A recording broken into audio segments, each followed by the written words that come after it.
Morning, everyone. It's Tuesday morning, and we've got plenty of numbers out and more to come. So let's get started. This is video number 673, and if you like the work, please hit that like button and subscribe, and hit the bell for notifications so that you don't miss any of these.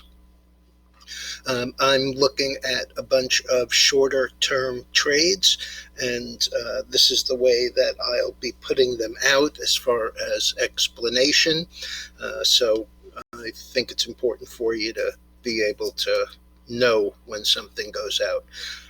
Okay, so Asia is higher, Europe is lower. Sweden and Latvia ban the AstraZeneca drug, as has Italy and France. And the only one who's keeping it so far seems to be Australia.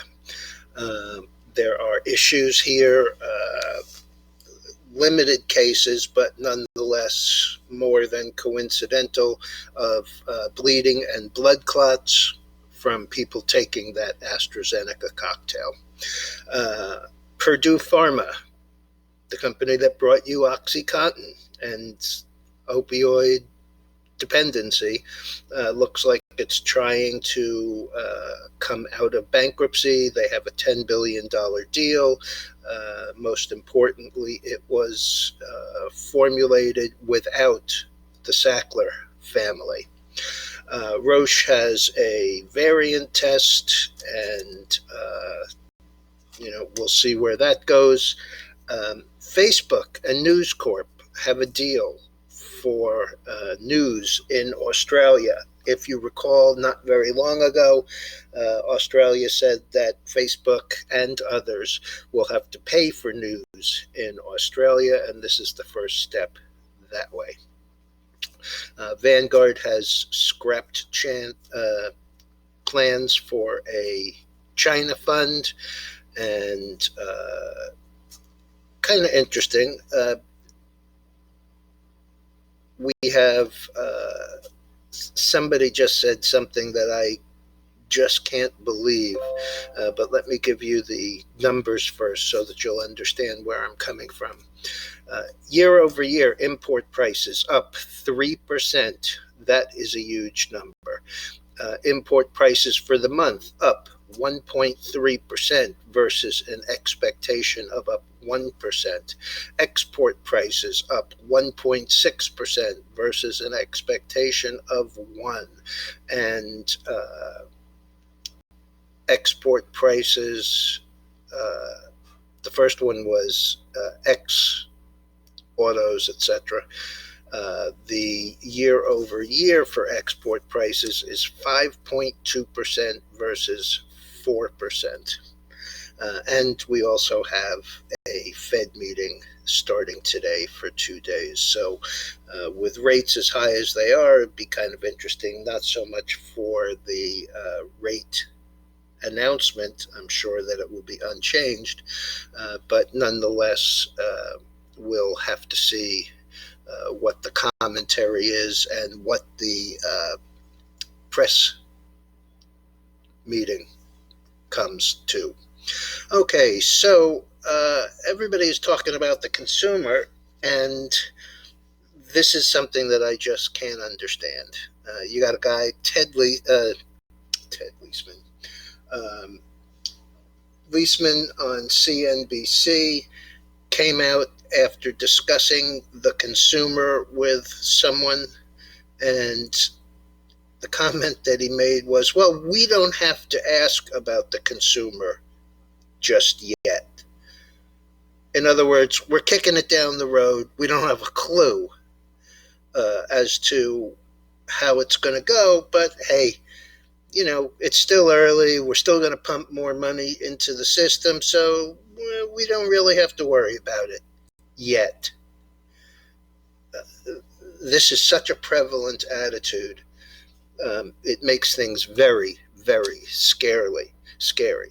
And we had one of the airline CEOs on today. And he's talking about how great it is that the government has given them money 3 times already, and that they're looking for a return of air travel, even though international air travel is basically still suspended. But the thing is here that these airlines have been rewarded by staying in business for their incredibly poor planning and their constant buybacks of stock that left them with absolutely no rainy day fund. And they're talking about buying more planes. On one hand, they're talking about new planes and how great everything is going to be. On the other hand, they pretty readily admit they're not going to have any profits for years. And even when they have those profits, they've issued so much in the way of stock for dilution that the earnings are not even going to come close.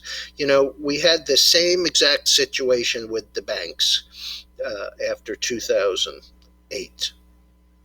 And the banks couldn't do buybacks, couldn't pay dividends, had to rebuild, and could not use the amount of leverage that they had. And so, the constant talk was they'll never be able to earn as much as they did before. This is the same thing. And take a look at the financials and see that it's only been the last year or so that they've had any kind of run-ups, getting back to any kind of normalcy. And basically that's because they raised just a ton of money. The difference, though, between the airlines and the financials is that TARP was profitable for the population, all of the taxpayers. The airline bailout, which is exactly what it is, favors no one. We're not getting that money back. In fact, a great deal of them were grants to keep people employed. What sense does that make to keep people employed when you don't have work for them to do? If you or I ran our businesses like that, we'd be long gone. And you can be sure the government wouldn't have been there to bail us out. Anyway, futures are pointing to a higher open in the NASDAQ, up about 70. The Dow down about $5.46. And we also have the S&P down just slightly. I mean, really minor, $1, $2. Now, actually, it's turned back to the upside. It's up $3. So down $3 or up $3 is really not meaningful for the S&P. Okay, chart on the screen. Bitcoin rallied up over the weekend, almost to 62,000. When the futures opened Sunday night, the high was 61,255. Closing 3/4 down on the range and right on the 5-day moving average. Looks like it's rolling over, just like it did here, just like it did in here.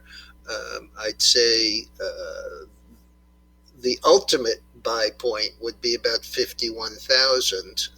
I'm not sure it's going to get there. These tops that were the thing that was stopping it from going up are right around 53,000. So let's say 52 to 53,000 is good support. As I've mentioned for the last couple of days, the gold is making a gallant try, but it's really not getting anywhere. It really needs to close above this high from last Thursday, which is 1738. Today's high is 1736, but that's not where it's trading. It's trading 1730.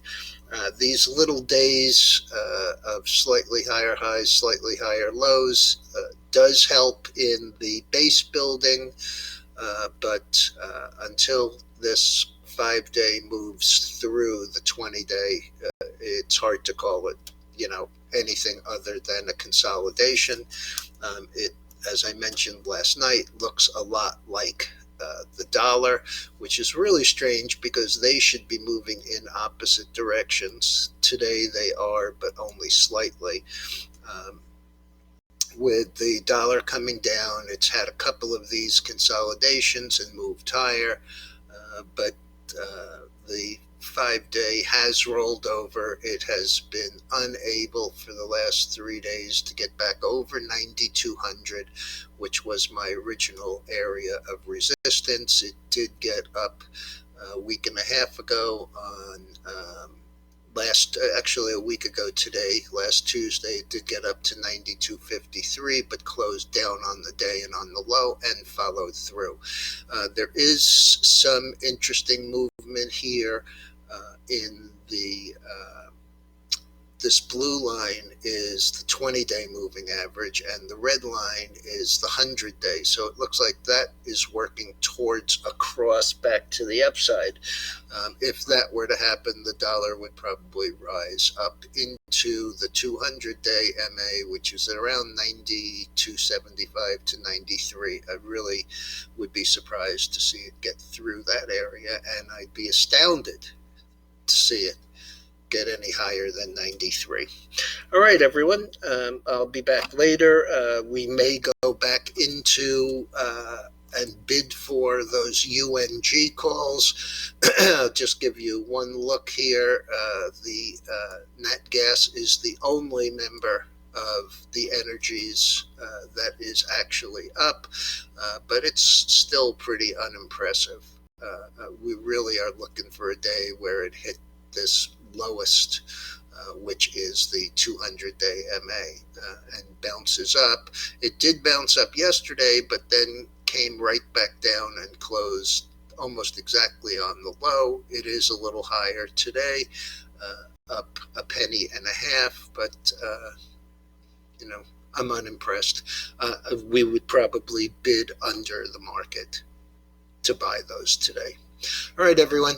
Have a good day, and don't forget to subscribe. And by the way, I want to remind you, there's a lot going on, excuse me, in the futures and even some of the, even some of the tamer futures. I know that Dennis has been long the corn for a day or so, and it's had a really nice move, came right down to support, bounced off this 50-day MA, and yesterday was much higher, closing up 10 cents a bushel, which is a chunk of change here. It's up another 4 cents today. It has resistance here in this 557, 558 area, but if it gets through there, I'm going to guess we're going to have an attempt here on this high close of 563. All right. Don't forget, I'll be back.